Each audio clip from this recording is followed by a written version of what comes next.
The story begins with a boy named Sean, who is running at full speed to escape from the police. He had broken into a satellite tower without permission, which is why the police were chasing him. Sean does everything he can to get away, but while fleeing, he is launched off a slide and lands straight into a swimming pool.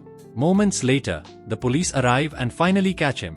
A short while later, Sean's stepfather, Hank, reaches the scene. Since Hank is well acquainted with the police officers, no FIR or charges are filed against Sean.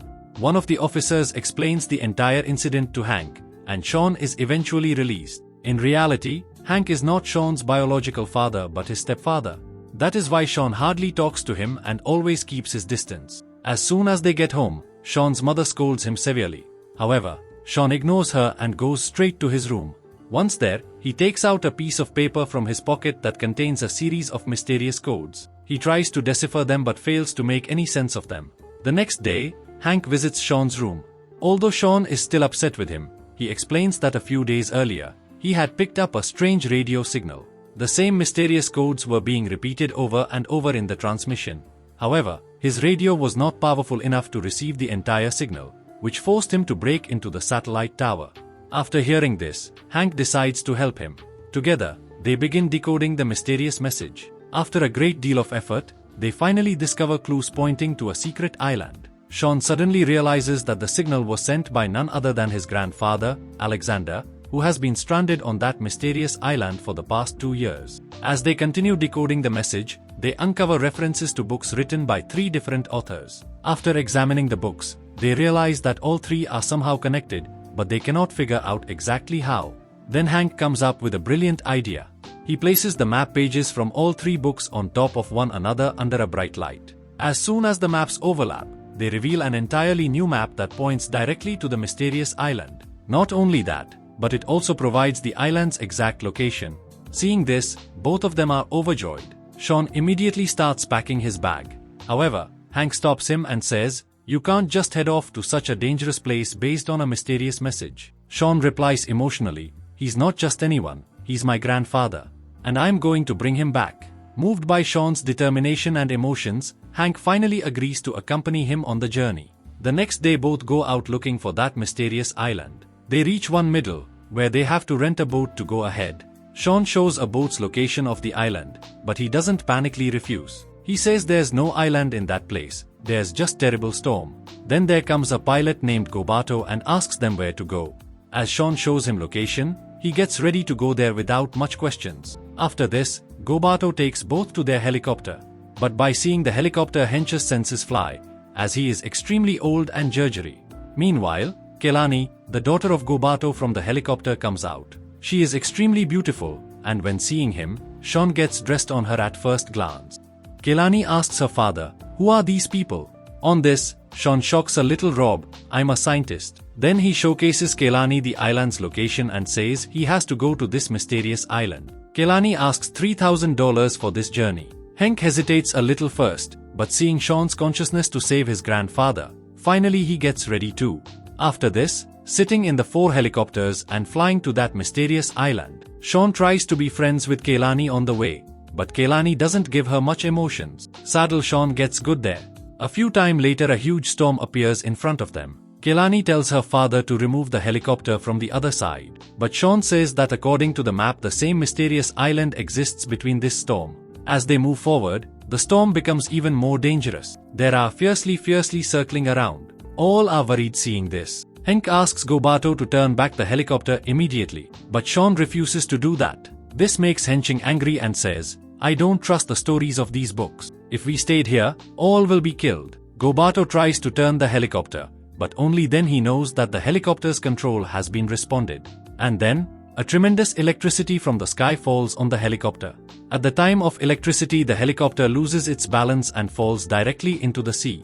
A few late after Sean's eye opens, he finds himself on a mysterious island. At the same time, Gobato appears pressed in half the soil.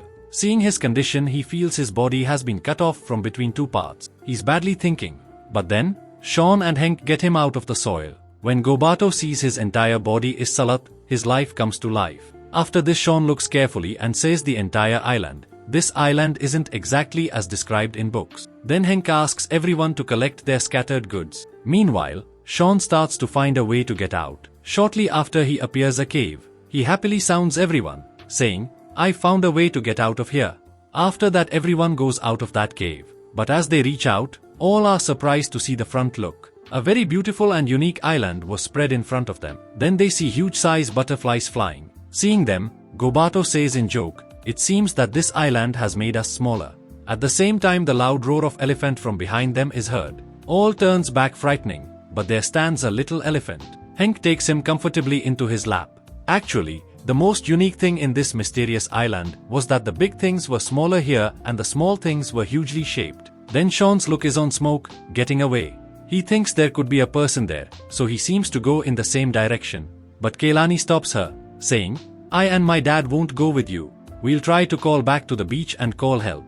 Hank explains them, "Nobody will come here for our help. It's better we all stay together and find the first Sean's grandfather.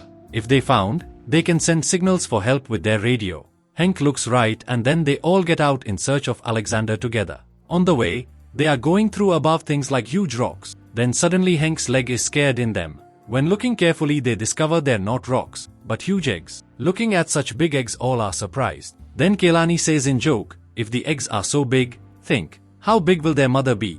At the same time Hanks look around a huge lizard. All begin to move slowly without voice. But then Gobato's leg slips and he falls directly inside an egg. Looking at the lizard's child within the egg becomes worse. He somehow comes out breaking the egg. The huge liver wakes up when you hear the sound of egg breakdown and in anger all of them begin to follow. Everyone takes to run to save your life. Then there is to attack the lizardess Kehlani that Sean immediately raises a stone and throws it towards him. Now the lizardy goes behind Sean except Kehlani. Sean keeps avoiding him for some time, but finally the lizard stops his way.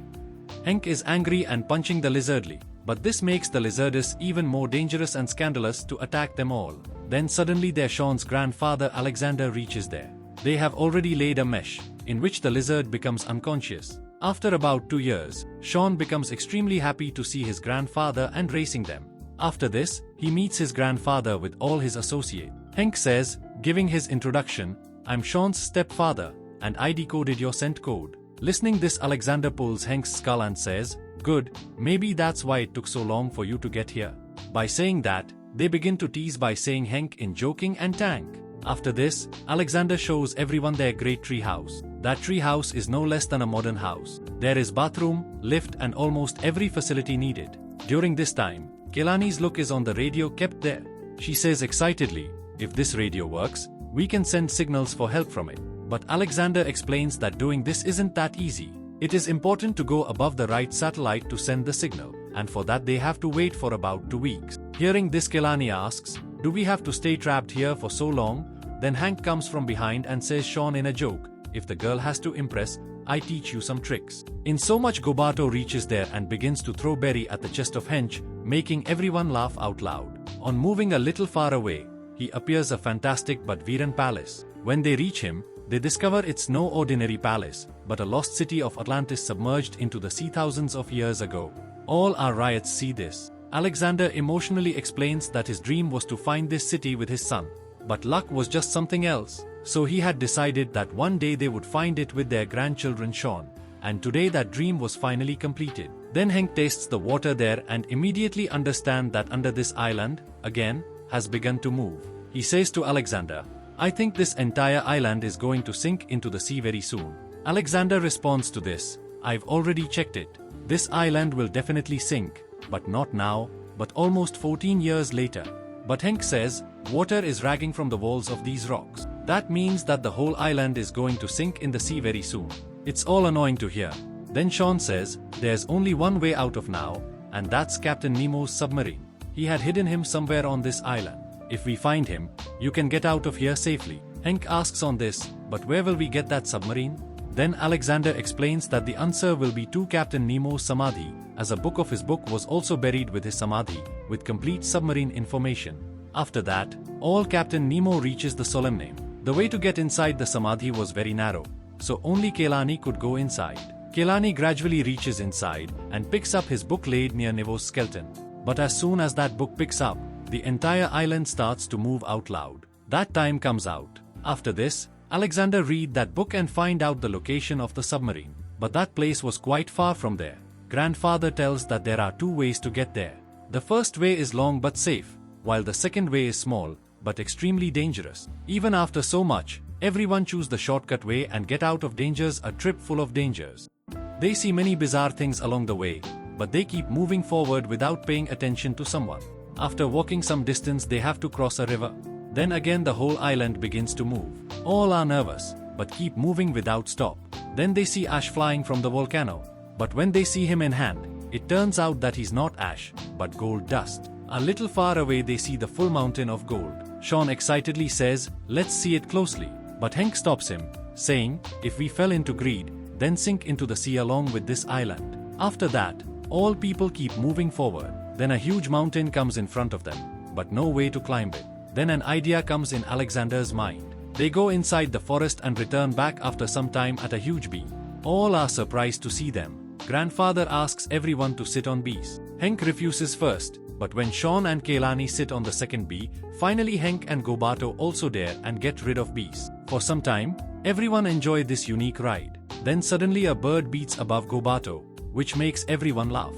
But the next moment a huge bird attacks them to hunt bees, hides between all the bushes to save your life. Then two more huge birds get there too. Hank and Alexander together form a plan and bump both the zits together, leaving them unconsciously fall down. But the third bird was still following them. She attacks Sean and Kehlani's bee, from which Kehlani begins to fall down. At time, Sean keeps him by holding him. Now Kehlani also begins to be affected by Sean's bravery. But then the same bird comes back again. Sean immediately unloads Kehlani safely and alone faces that bird. He trains the bird in a huge spider mesh with a big cracking. However, while moving forward, the Sean itself also falls below in a mesh, causing serious injury to her leg. Hank and Alexander immediately take him to a safe place. Both together treat his legs when night. Hank also narrates him to reduce Sean's pain. There have been going to Gobato and Kehlani water taken there. Gobato asks his daughter, "Do you like Sean?" Kehlani, smiling, says, "We are both very different. If we survived here, he'd return to America and read in a big college, while I'd go back to my little world." Listening to this, Gobato becomes emotional and says, "If your dream is to go to college, I'll make sure to wait for money for it." When Sean's eye opens the next day, he sees the water level has already increased. He immediately wakes everyone up. All are nervous seeing growing water. Then Kehlani looks like his father isn't there. He looks to find them around. Then he remembers that last night Gobato had said that he would wait for money to send him to college. Thinking Kehlani understands that he must have been towards the mountain of gold, Kehlani begins to find his father. Sean also makes a sense of going with him, but Hank says, stopping him, "You can't walk that far because you have serious injury in your leg." Then Alexander says, "I'll go with Kehlani, because of you all trapped in this trouble because of me."